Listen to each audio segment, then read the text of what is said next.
साहब जेकर बात करें आज के समीकरण की, शायद किसी को अंदाज़ा भी नहीं होगा कि आज सुबह इस तरीके से बड़ा उथल पथल हो जाएगा, फेरबदल हो जाएगा। कल तो सीएम मोदी खट्टर साहब की तारीफ कर रहे थे और आज सुबह इस्तीफा हो जाता है। बिल्कुल, कल शाम को एक्चुअल में पत्रकारों के पास कोई खबर नहीं थी। नोटिफिकेशन सीए का आने से पहले सारे खाली बैठे थे, तो ये तूफान आज आने वाला है कल तो कोई अंदाज़ा लगा ही नहीं सकता था। रात में 10 बजे के बाद शायद व्हाट्सएप ग्रुप में कुछ खबर चली कि कुछ बड़ा होने वाला है कल, लेकिन किसी को नहीं मालूम था कि क्या होने वाला है। ना कोई अधिकारी कुछ कहने के लिए तैयार था, ना किसी नेता को कुछ पता था।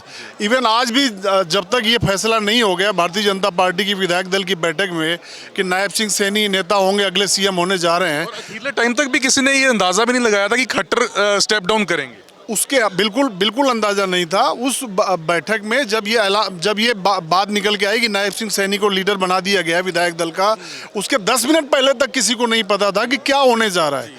ये सारा कुछ अनएक्सपेक्टेड हुआ, किसी के पास कोई खबर नहीं थी, किसी के पास कोई सही गेस नहीं था, सारी अटकलें थी। इसके अलावा सोर्सेज भी सबके फेल हुए, सारे सोर्सेज सबके फेल थे, किसी को कुछ नहीं पता था। इतनी शांति थी कल रात तक कि कोई सोच भी नहीं सकता था। पुराने जर्नलिस्ट हम लोग 27 साल 28 साल 30 साल हो गए जर्नलिज्म करते हुए, लेकिन कोई सोर्स कहीं से कोई किसी तरीके का कोई क्लू नहीं था कि हरियाणा में आज इतना बड़ा तूफान आने वाला है। पर सब कैसे देखते हैं जो समीकरण बदले, वही जेजेपी जब बीजेपी को बहुमत चाहिए थी सरकार बनाने के लिए तब जेजेपी साथ आती है, हालांकि विरोध का तब सामना करना पड़ता है।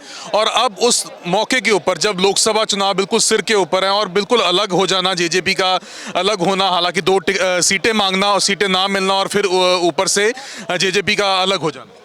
हालांकि वैसे तो भारतीय जनता पार्टी का ये इतिहास माना जाता है कि छोटे दलों को पहले इस्तेमाल करती है और बाद में वो छोड़ देती है, लेकिन जहां तक कल की बात, ये टूटने की बात जो निकल कर अभी तक सामने आ रही है वो ये है कि जेजेपी 1 सीट लोकसभा की मांग रही थी हरियाणा में। हिसार सीट मांग रही थी, 2 में दावा था, एक हिसार में था, एक महेंद्रगढ़ भिवानी में था। तो ये कयास थे कि शायद 2 में 1 सीट भारतीय जनता पार्टी दे देगी जेजेपी को, लेकिन ब्रजेंद्र सिंह के कांग्रेस में शामिल होने के बाद से जेजेपी अचानक से 2 सीटों पर दावा करने लगी, वहाँ से बात बिगड़नी शुरू हुई। हालांकि ये भी सही है कि पिछले करीब 3 या 4 महीने से ये बात बिल्कुल साफ हो गई थी कि हरियाणा भारतीय जनता पार्टी की लोकल इकाई 100% जननायक जनता पार्टी के साथ आगे की राह साथ चलने के खिलाफ थी। उसका ये साफ साफ कहना था कि जननायक जनता पार्टी से हमको अपनी राह अलग कर लेनी चाहिए। चुनाव में जेजेपी के साथ जाने से भारतीय जनता पार्टी को नुकसान होगा, इससे कोई फायदा नहीं होगा। दूसरा कि जेजेपी को भारतीय जनता पार्टी एक लायबिलिटी मान रही थी, एक बोझ मान रही थी।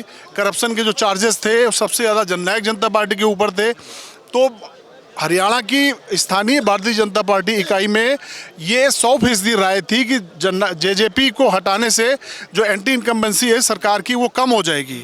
और अब लेकिन उससे एक कदम आगे जाके भारतीय जनता पार्टी ने फैसला लिया है कि अपने सीएम फेस को भी बदल दिया।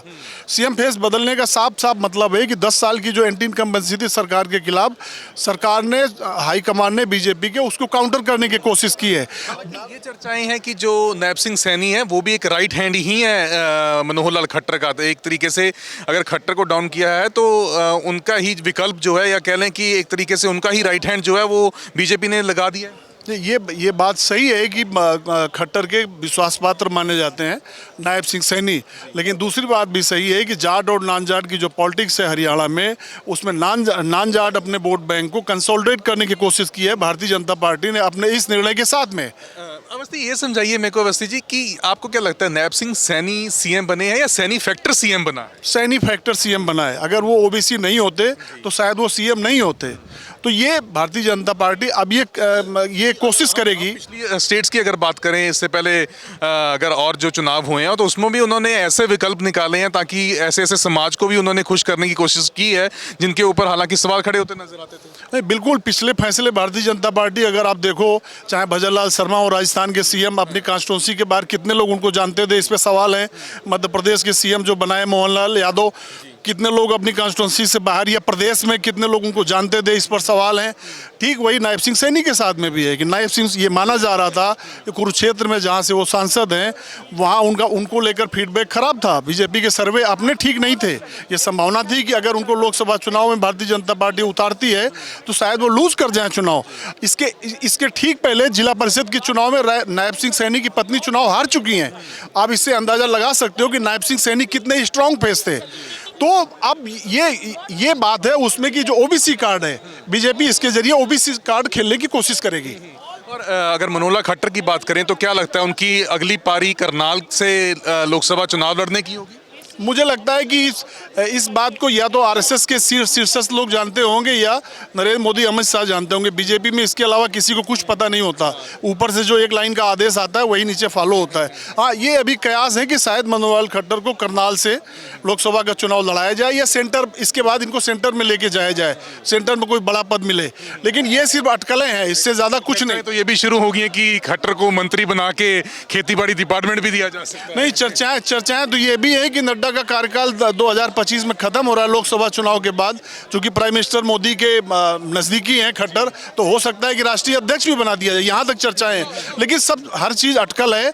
अटकल से ज्यादा किसी को कुछ नहीं पता है। पुराने चेहरे अगर कैबिनेट की बात करें, क्या लगता है कि कौन कौन रिपीट कर रहा है और किसको जो है वो स्टेप डाउन किया जा रहा है? एक तो मोहनलाल बड़ौली का नाम चल रहा है जो राई से एमएलए हैं। लेकिन सही बात यह है कि जब तक एमएलए ओथ नहीं ले लेते हैं उससे पहले किसी को कुछ नहीं पता। ये भी अटकलें हैं, अभी तक नहीं पता किसी को कौन मिनिस्टर बनने जा रहा है। बहुत बहुत शुक्रिया समा देने के लिए। तो धीरेन्द्र अवस्थी जी सीनियर पत्रकार हैं, हरियाणा में पकड़ रखते हैं और ऐसे उन्होंने समझाया कि कल रात तक भी किसी भी पत्रकार के पास, किसी भी जर्नलिस्ट के कोल खबर नहीं सी कि हरियाणा ਦੇ ਵਿੱਚ ਇਸ ਤਰੀਕੇ ਦੇ ਨਾਲ ਫੇਰ ਪਲਟ ਹੋਣ ਜਾ ਰਿਹਾ, ਇਸ ਤਰੀਕੇ ਦੇ ਨਾਲ ਸਰਕਾਰ ਜਿਹੜੀ ਆ ਉਹ ਹਿਲ ਜੂਗੀ। ਤਾਂ ਤਸਵੀਰਾਂ ਇੱਕ ਵਾਰ ਤੁਹਾਨੂੰ ਅਸੀਂ ਇਸ ਸਟੇਜ ਦੀਆਂ ਦਿਖਾ ਦਿੰਦੇ ਹਾਂ ਜਿੱਥੇ ਅੱਜ ਨਵੇਂ ਮੁੱਖ ਮੰਤਰੀ ਨਾਇਬ ਸਿੰਘ ਸੈਣੀ ਜੋ ਨੇ ਉਹ ਸਹੁੰ ਚੁੱਕਣਗੇ। ਸਹੁੰ ਚੁੱਕ ਸਮਾਗਮ ਜਿਹੜਾ ਹੈ ਉਹ ਕੁਝ ਦੇਰ ਦੇ ਵਿੱਚ ਸ਼ੁਰੂ ਹੋਗਾ। ਔਰ ਪਿਛਲੇ ਪਾਸੇ ਤਸਵੀਰਾਂ ਦੇ ਵਿੱਚ ਗੱਲ ਕਰੀਏ ਤਾਂ ਭਾਰਤੀ ਜਨਤਾ ਪਾਰਟੀ ਜ਼ਿੰਦਾਬਾਦ ਦੇ ਨਾਰੇ ਜਿਹੜੇ ਨੇ ਉਹ ਇਹਨਾਂ ਵਰਕਰਸ ਦੇ ਵੱਲੋਂ ਲਗਾਏ ਜਾ ਰਹੇ ਨੇ। ਤਾਂ ਅੱਜ ਜਿਸ ਤਰੀਕੇ ਦੇ ਨਾਲ ਇਹ ਫੇਰ ਬਦਲ ਹੁੰਦਾ, ਜਿਸ ਤਰੀਕੇ ਦੇ ਨਾਲ ਇਹ ਤਸਵੀਰਾਂ ਵੇਖਣ ਨੂੰ ਮਿਲਦੀਆਂ ਨੇ ਹਰਿਆਣਾ ਦੀ ਸਿਆਸਤ ਦੇ ਵਿੱਚ, ਕਿਸੇ ਨੇ ਸ਼ਾਇਦ ਸੋਚਿਆ ਵੀ ਨਹੀਂ ਹੋਊਗਾ ਕਿ ਇਸ ਤਰੀਕੇ ਦੇ ਨਾਲ ਸਵੇਰ ਹੁੰਦਿਆਂ ਹੋਇਆ ਇਸ ਤਰੀਕੇ ਦੀ ਜੋ ਸਥਿਤੀ ਹੈ ਉਹ ਹਰਿਆਣੇ ਦੇ ਵਿੱਚ ਬਣਦੀ ਹੋਈ ਨਜ਼ਰ ਆਊਗੀ। ਤਾਂ ਲੋਕ ਸਭਾ ਚੋਣਾਂ ਨਜ਼ਦੀਕ ਨੇ, ਲੋਕ ਸਭਾ ਚੋਣਾਂ ਤੋਂ ਪਹਿਲਾਂ ਇਸ ਤਰੀਕੇ ਦਾ ਜੋ ਹੈ ਉਹ ਮਾਹੌਲ ਦੇਖਣ ਨੂੰ ਮਿਲੇਗਾ। ਤਾਂ मोदी जी को जय श्री राम ਦੇ ਨਾਰੇ ਜਿਹੜੇ ਲੱਗ ਰਹੇ ਨੇ ਔਰ ਕੁਝ ਹੀ ਦੇਰ ਦੇ ਵਿੱਚ ਸਹੁੰ ਚੁੱਕ ਸਮਾਗਮ ਜੋ ਹੈ ਉਹ ਸ਼ੁਰੂ ਹੋਏਗਾ। ਹੁਣ ਦੇਖਣਾ ਹੋਊਗਾ ਕਿ ਨਾਇਬ ਸਿੰਘ ਸੈਣੀ ਨਵੇਂ ਮੁੱਖ ਮੰਤਰੀ ਦੇ ਨਾਲ ਕਿਹੜੇ ਉਹਨਾਂ ਦੇ ਕੈਬਨਿਟ ਦੇ ਵਿੱਚ ਸਾਥੀ ਹੋਣਗੇ, ਕੌਣ ਸਹੁੰ ਚੁੱਕੇਗਾ। ਕੈਮਰਾ ਪਰਸਨ ਦਵਿੰਦਰ ਨਾਲ ਗਗਨਦੀਪ ਸਿੰਘ, ਪ੍ਰੋ ਪੰਜਾਬ ਟੀਵੀ।